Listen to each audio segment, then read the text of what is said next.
Homer's epic stands as the foundational pillar of Western literature, carving out the narrative architecture that has dominated global storytelling for nearly 3 millennia.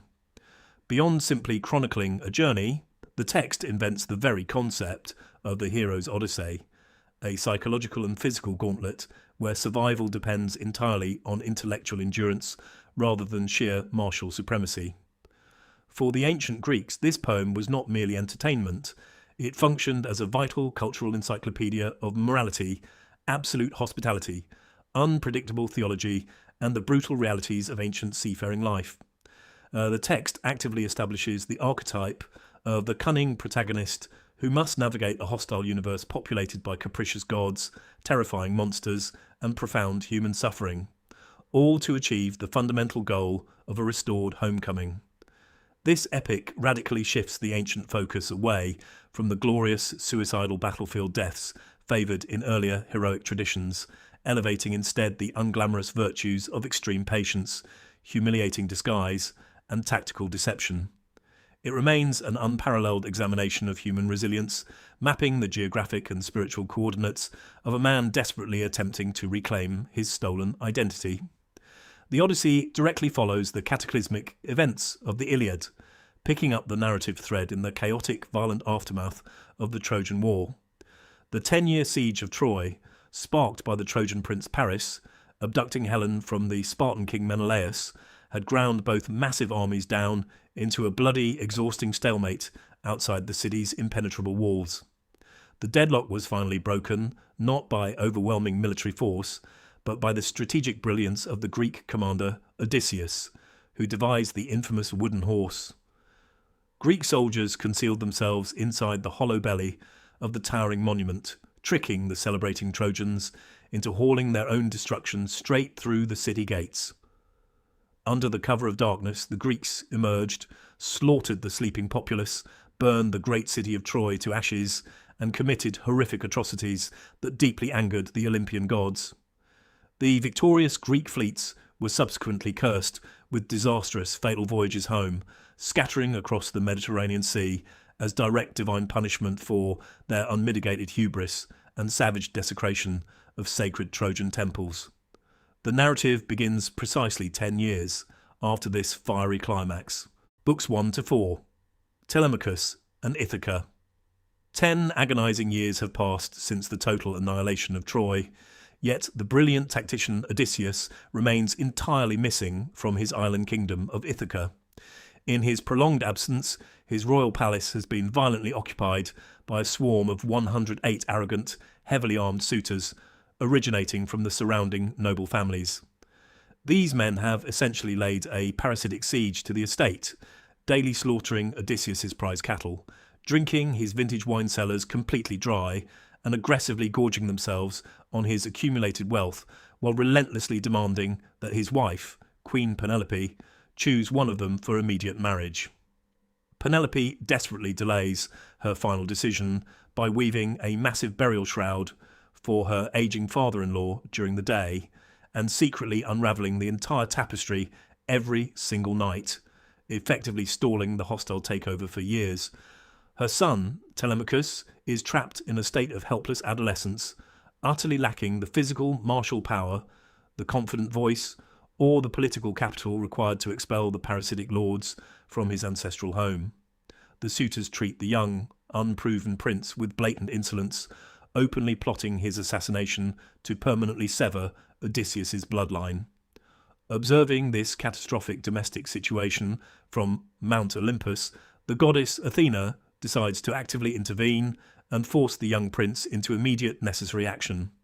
Disguising herself as an old family friend named Mentes, and later taking the form of Mentor, she descends to Ithaca and directly infuses Telemachus with newfound courage, urging him to loudly call a formal public assembly of the island's citizens.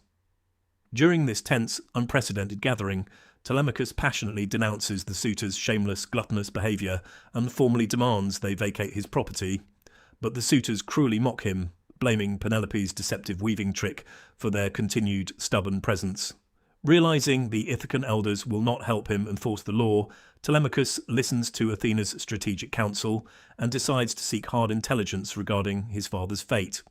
He secretly acquires a fast ship and a capable crew under the cover of absolute darkness, completely bypassing the watchful, arrogant suitors. Accompanied by Athena in disguise, the young prince aggressively sets sail across the dark waters, launching his own miniature, formative Odyssey to discover the truth about the legendary father he has never actually met. Telemachus's first major destination is the sandy kingdom of Pylos, ruled by the ancient, highly respected King Nestor, a primary veteran of the Trojan War. Arriving just as the citizens are sacrificing dozens of black bulls to the sea, god Poseidon, Telemachus awkwardly approaches the formidable king, encouraged by Athena to speak with true aristocratic confidence. Nestor receives the boy with flawless Greek hospitality, feeding him prime meat and wine before asking his name and mission. While the old king speaks highly of Odysseus's unparalleled tactical genius and their unified front during the brutal siege of Troy, he ultimately possesses no current, actionable intelligence regarding Odysseus's whereabouts following the Greek fleet's disastrously scattered departure from the ruined city.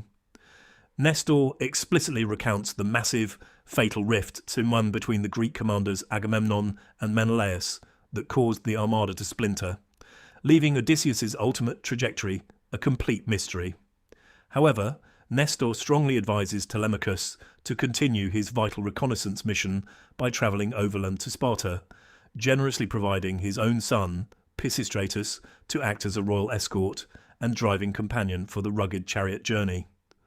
Arriving at the glittering, incredibly wealthy palace of Sparta, Telemachus is warmly welcomed by King Menelaus and the infamous Queen Helen, the literal catalyst of the entire Trojan conflict.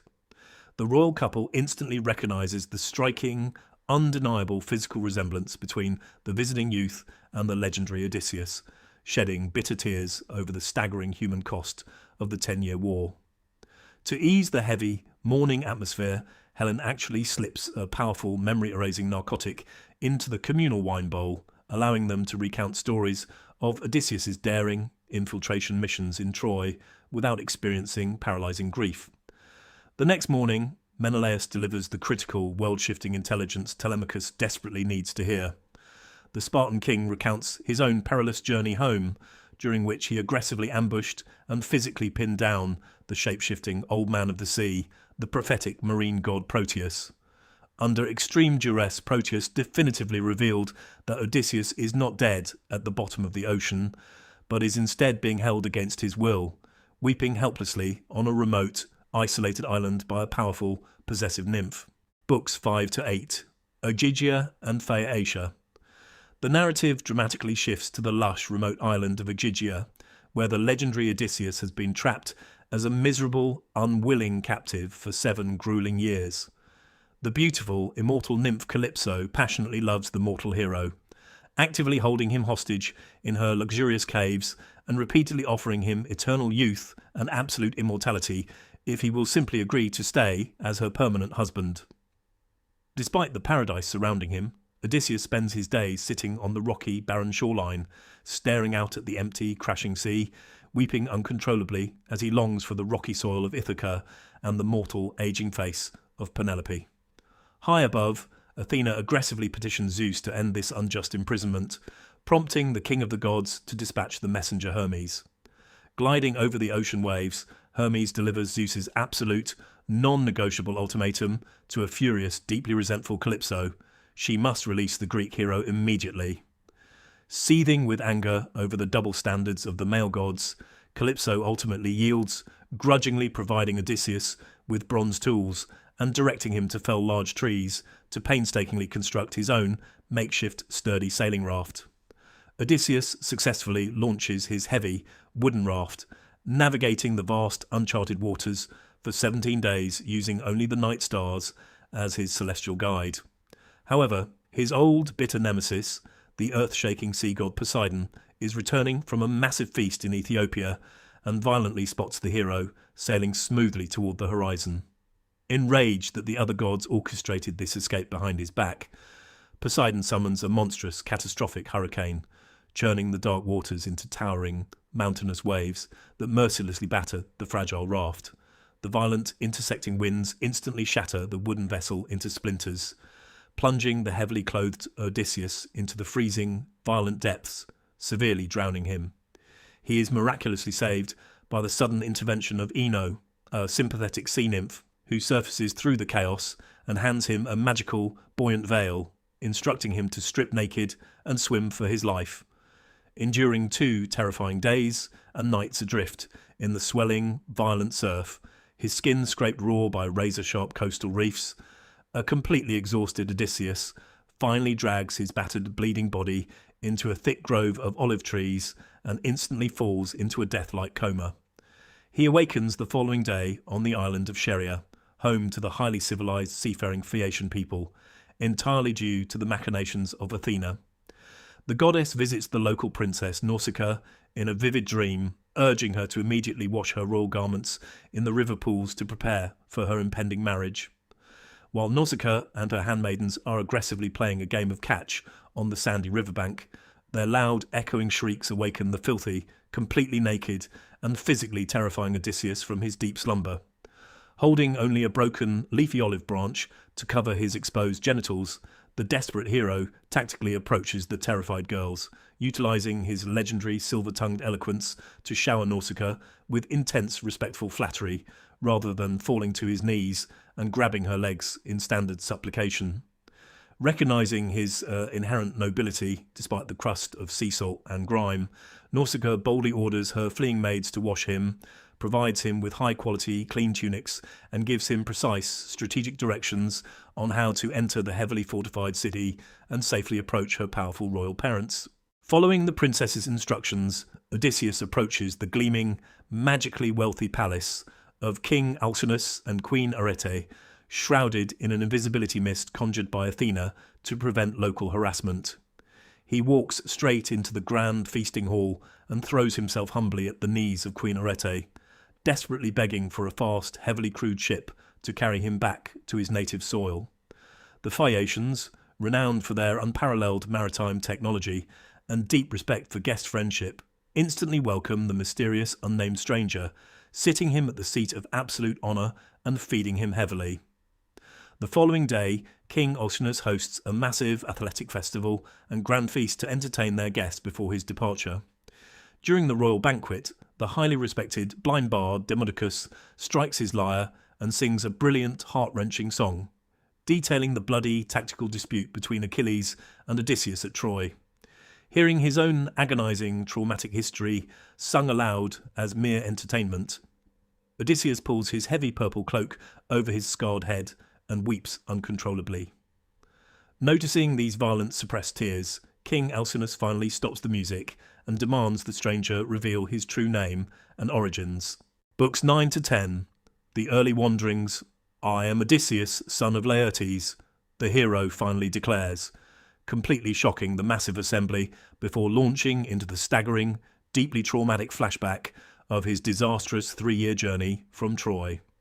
He details how his fleet was first blown off course to Ismarus, a wealthy coastal city populated by the Cicones, allies of the Trojans. The Greeks ruthlessly sacked the city, slaughtering the fighting men, enslaving the women, and aggressively plundering massive amounts of gold and sweet wine. However, the greedy crew ignored Odysseus's strict tactical orders to immediately retreat to the ships, choosing instead to butcher sheep and feast heavily on the beach. This fatal delay allowed the surviving Cicones to call for massive, heavily armed inland reinforcements who counterattacked at dawn, violently slaughtering 72 of Odysseus's men and forcing a chaotic, bloody retreat. A massive divine storm then blew the battered fleet entirely off the known map, pushing them to the bizarre, narcotic land of the Lotus Eaters. Upon eating the sweet, honey-like lotus flower, the scouting party instantly lost all memory of their homes and families, forcing a desperate Odysseus to physically drag the weeping, struggling men back to the ships and chain them forcefully to the heavy rowing benches. The fleet next landed at the lawless, uncultivated island of the Cyclopes, where Odysseus's insatiable fatal curiosity drove him to take 12 of his bravest men to thoroughly explore a massive looming cave. Finding the cavern packed with heavy wheels of cheese and pens of bleating lambs, the men begged to steal the food and run, but Odysseus arrogantly demanded to stay and receive the formal guest gifts owed to civilized travellers. This catastrophic error resulted in the arrival of Polyphemus, a towering savage giant with a single eye, who instantly trapped the Greeks inside by rolling a completely immovable massive boulder over the cave entrance. The monster immediately snatched up 2 screaming men, violently smashed their brains out against the stone floor, and devoured them raw, repeating this horrific, cannibalistic slaughter the following morning and evening. Odysseus cunningly got the giant blackout drunk on incredibly potent unwatered wine, told the monster his name was Nobody, and then drove a massive red-hot, sharpened olive stake directly into Polyphemus's single, drunken eye. When the blinded, agonizingly screaming giant yelled to his neighbours that nobody was murdering him, they ignored his cries, allowing the Greeks to successfully escape the next morning by clinging silently to the hairy undersides of the giant's exiting sheep. Escaping the harbour, Odysseus committed a catastrophic, ego-driven blunder by loudly screaming his actual, true name back at the bleeding, enraged giant standing on the distant cliff. This allowed Polyphemus to formally pray to his father, Poseidon, violently cursing Odysseus to lose all his men and arrive home late and broken.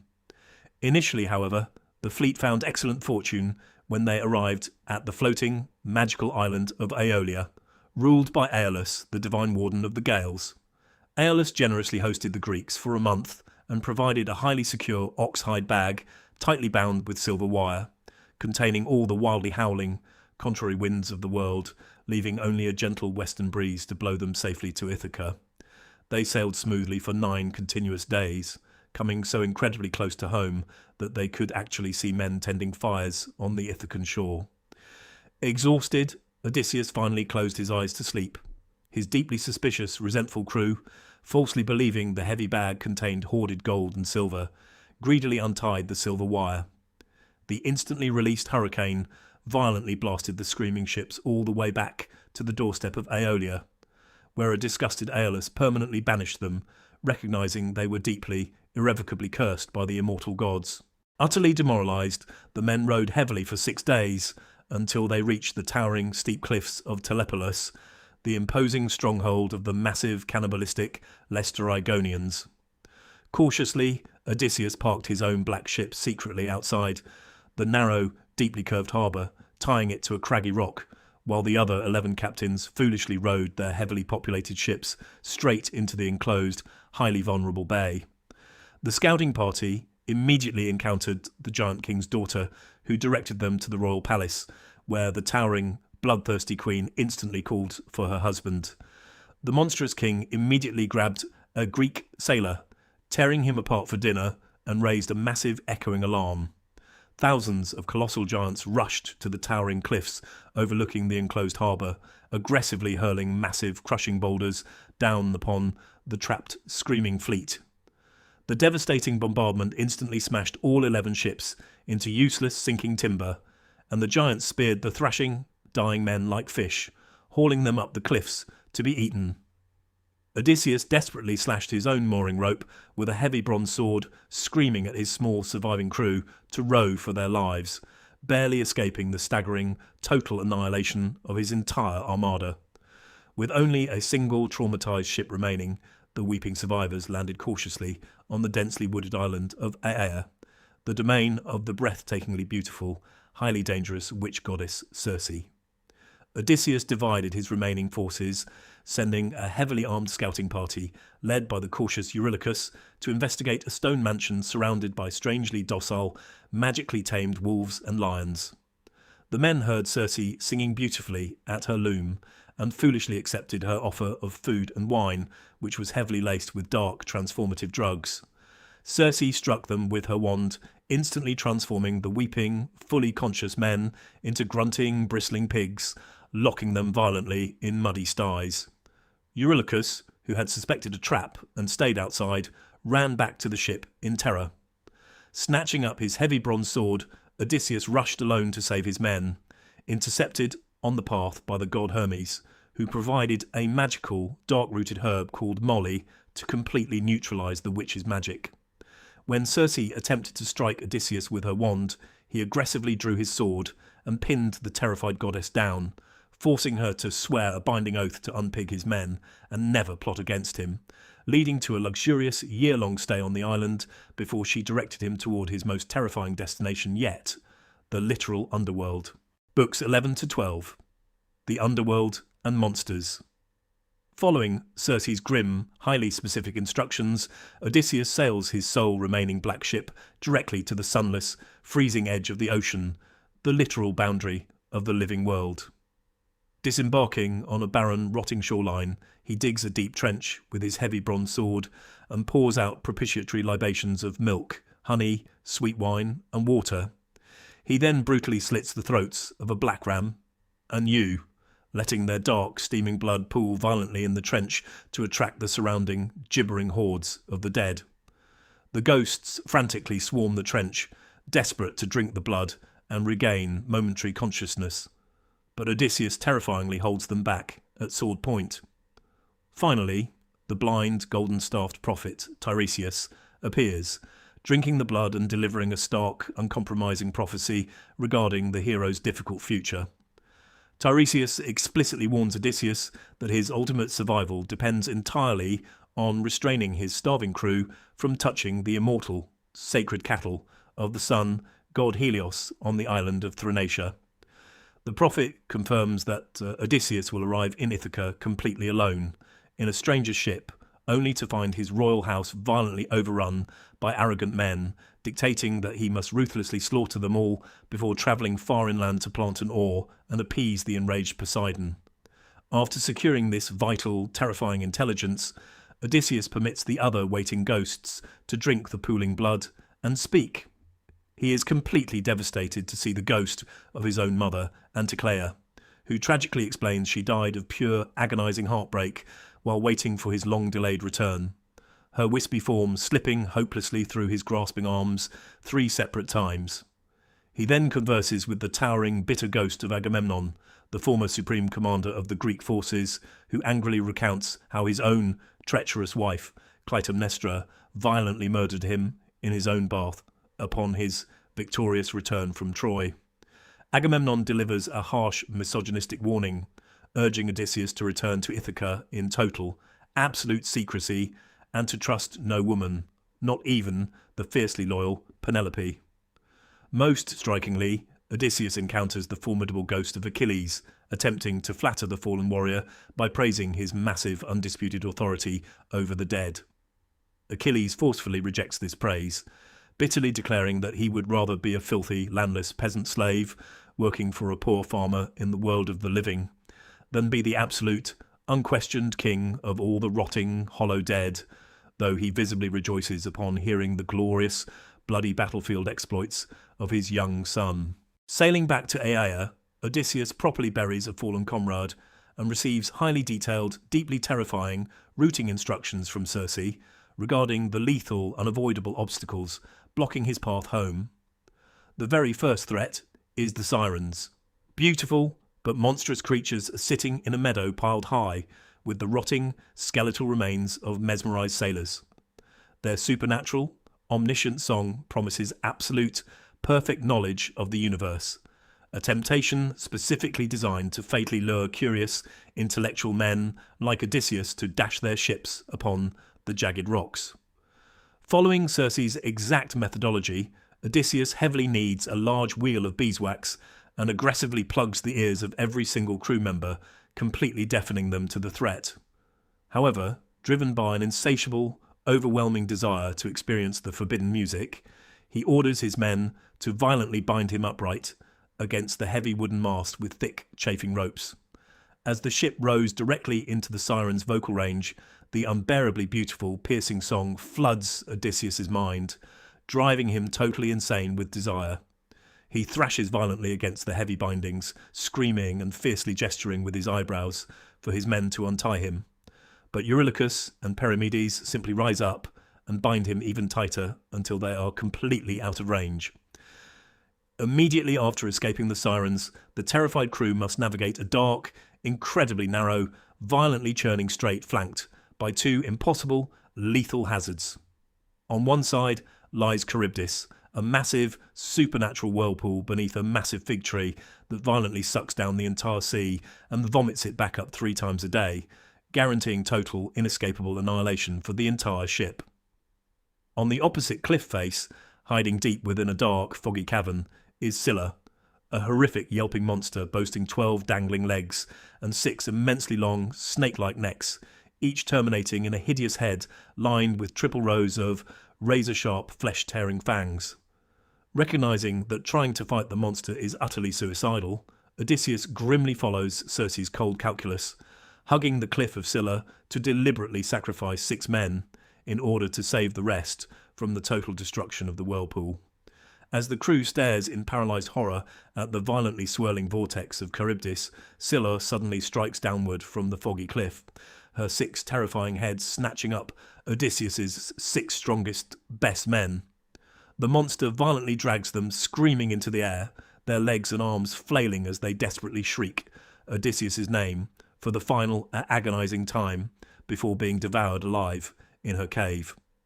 Deeply traumatised by this horrific, unavoidable sacrifice, the surviving crew finally reaches the lush, sun-drenched island of Thrinacia, precisely where Tiresias warned them never to stop.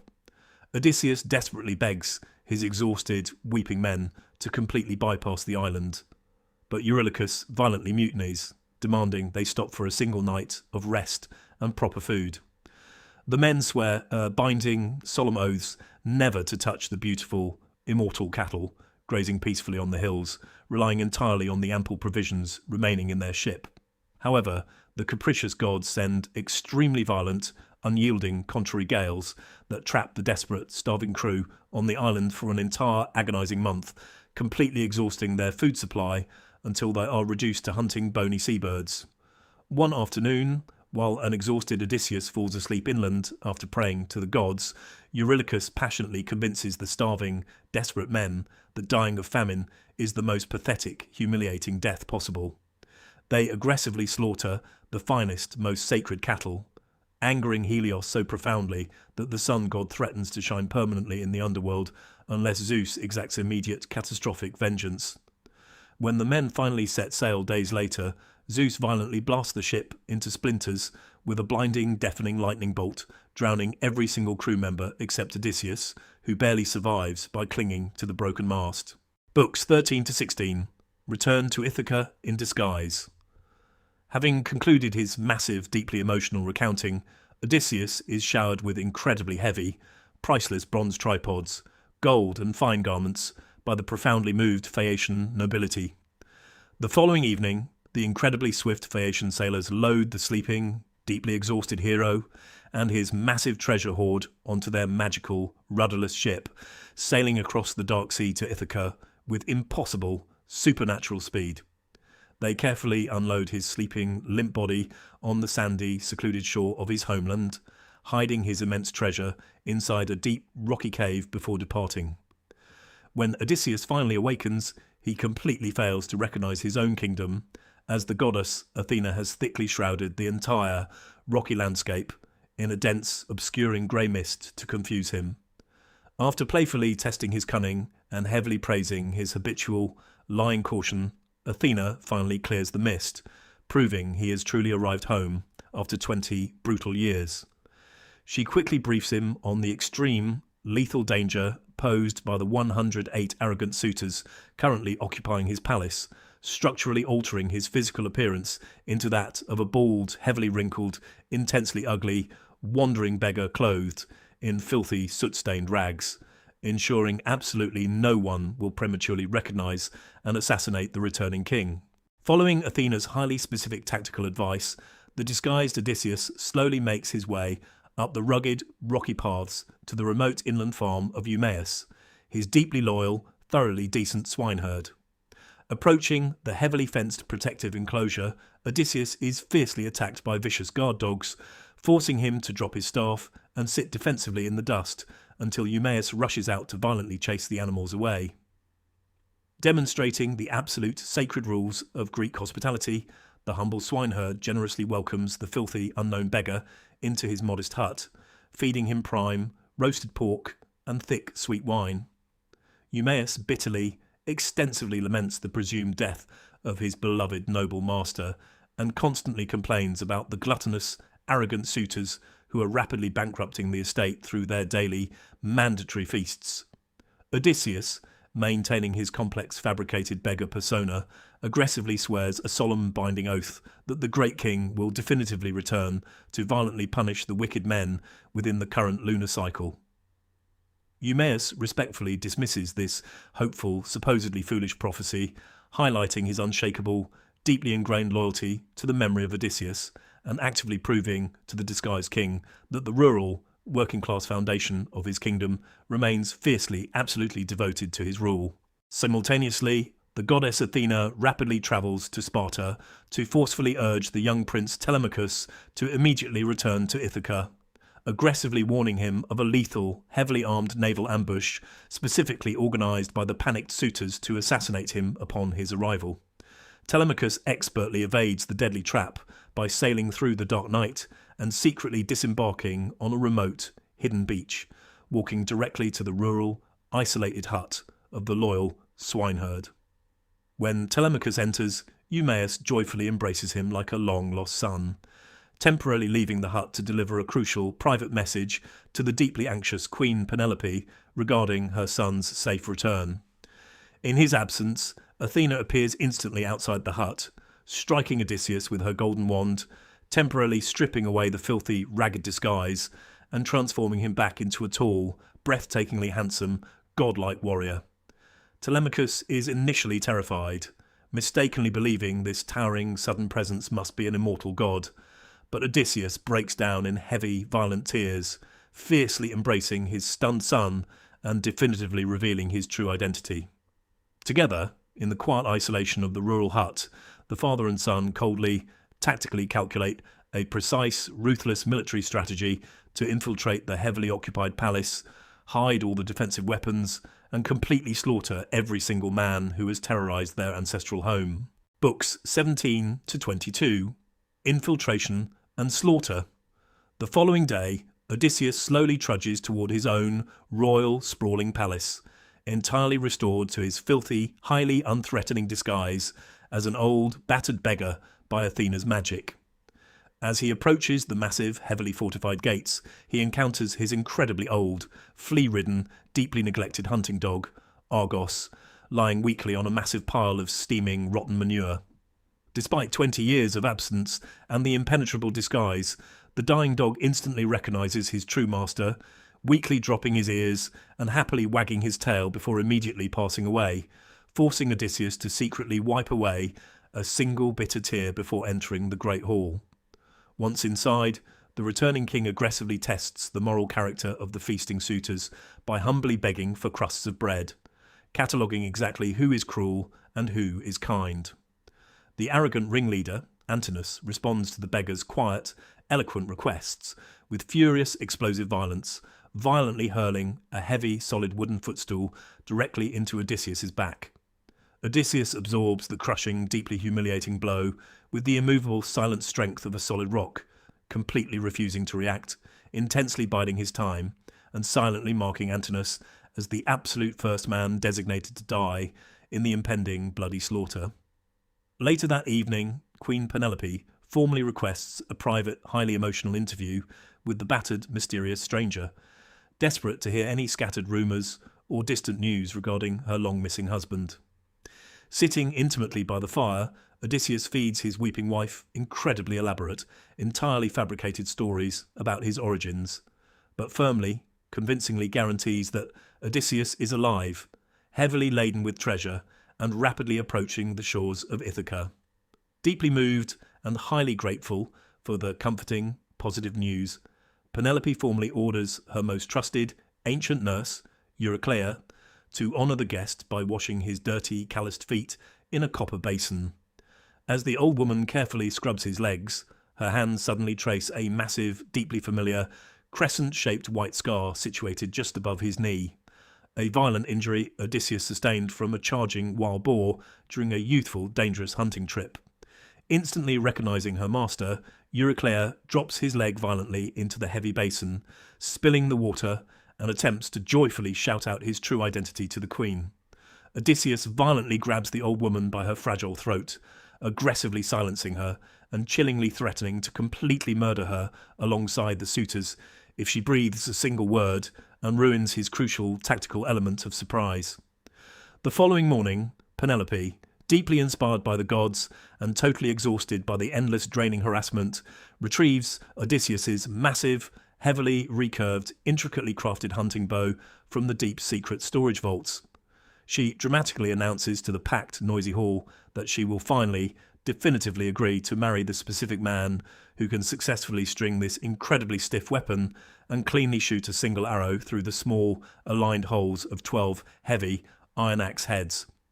One by one, the strongest, most arrogant suitors violently struggle and completely fail to even bend the incredibly stiff, unyielding wood of the massive bow, suffering intense, highly public humiliation. The disguised Odysseus then humbly requests a turn to attempt the seemingly impossible challenge, drawing furious, mocking protests from the deeply insecure suitors, but Telemachus firmly, authoritatively insists the beggar be given a fair chance. Odysseus slowly, methodically examines the great weapon, checking for termite damage, before effortlessly, smoothly stringing the massive bow in a single fluid motion, plucking the taut string so it sings perfectly like a swallow. He calmly nocks a sharp, heavy arrow, remains seated on his wooden stool, and fires the projectile with devastating pinpoint accuracy cleanly through all 12 heavy iron axe heads, completely stunning the silent, paralysed room. Instantly, the highly calculated, utterly devastating trap violently springs shut on the completely defenceless, unarmed suitors locked inside the massive hall. Odysseus forcefully strips away his filthy, ragged disguise, powerfully leaps onto the high, prominent threshold of the main door, and fires a second, incredibly lethal arrow directly through the soft throat of the arrogant Antinous just as the ringleader raises a golden, two-handled cup of wine to his lips. Antinous violently drops the cup, his lifeblood spraying thickly across the roasting prime meats as the terrified, screaming suitors suddenly realise the beggar is the incredibly lethal, deeply vengeful king, returning for his violently delayed, bloody payback.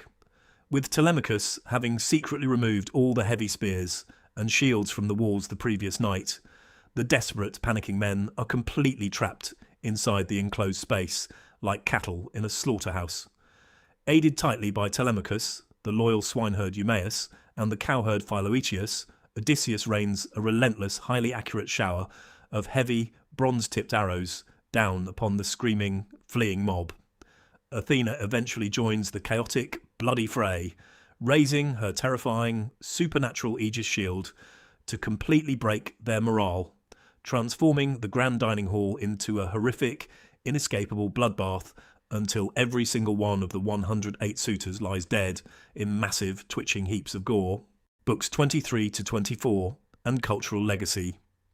Following the horrific, highly efficient slaughter, the ancient nurse Euryclea rushes frantically to the upper chambers to loudly, joyfully awaken Penelope with the staggering, almost unbelievable news that her husband has finally returned and completely annihilated their enemies. Penelope, deeply hardened by 20 years of constant, deceptive rumours and cynical manipulation, remains coldly, stubbornly sceptical, intensely fearing that the gods are actively playing a cruel, violent trick on her fragile emotions. Descending to the bloody, heavily stained hall, she stares at the blood-spattered, deeply changed man, and aggressively tests him by coldly ordering Euryclea to move their heavy, immovable bridal bed completely outside the bedchamber for him to sleep on. Odysseus instantly explodes in genuine, highly specific anger, passionately detailing how he personally, painstakingly built that exact bed around the massive living trunk of a deeply rooted olive tree, meaning it is physically impossible to move without violently chopping down the tree itself. Because this unique structural secret is known only to the two of them and a single, loyal servant, Penelope finally breaks down, bursting into heavy, joyful tears and fiercely throwing her arms around his neck, fully recognising the incredible, cunning mind of her true, deeply beloved husband. The very next morning, the deeply exhausted but entirely victorious Odysseus travels to the rural, terraced countryside to finally reunite with his grieving, deeply aged father, Laertes, who has been living essentially like a filthy, broken peasant in absolute, crushing sorrow. Meanwhile, the furious, heavily armed, politically powerful families of the 108 slaughtered suitors rapidly gather in the city square, violently demanding immediate bloody revenge for the complete massacre of their sons and brothers. A chaotic, highly dangerous mob marches aggressively toward the rural farm, and a brief, brutal skirmish breaks out in the dusty fields, during which the rejuvenated, energised Laertes manages to throw a heavy spear and instantly kill the father of Antinous. Before this violent, chaotic clash can permanently escalate into a devastating, uncontrollable full-scale civil war that would completely destroy the island of Ithaca, the goddess Athena dramatically, supernaturally intervenes in the conflict. Appearing in her towering, terrifying divine form, she forcefully commands an immediate, absolute cessation of all hostilities, demanding that both warring factions drop their heavy, bronze weapons and permanently accept a binding, magically enforced pact of peace, officially restoring ultimate lasting order to the fractured, bleeding kingdom. The Odyssey remains an absolutely monumental, undisputed pillar of global storytelling, primarily because it fundamentally, radically shifts the narrative focus away from the glorious, suicidal battlefield heroics of the Iliad to the desperate, agonising endurance of the human mind. It successfully cements the absolute, enduring archetype of the cunning, heavily scarred survivor, a deeply flawed protagonist who strictly relies on piercing intellect, layered disguise, and extreme, painful adaptability rather than simply utilising brute, overwhelming force.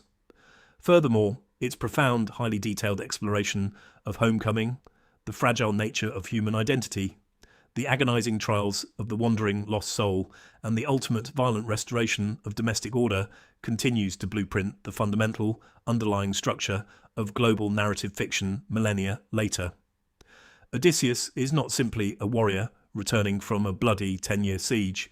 He is the ultimate enduring symbol of the human struggle to find meaning, desperately fighting past terrible, divine obstacles, terrifying monsters, and the crushing, heavy weight of his own massive ego to finally return to the specific people and the specific place that make his incredibly difficult, traumatised life actually worth living.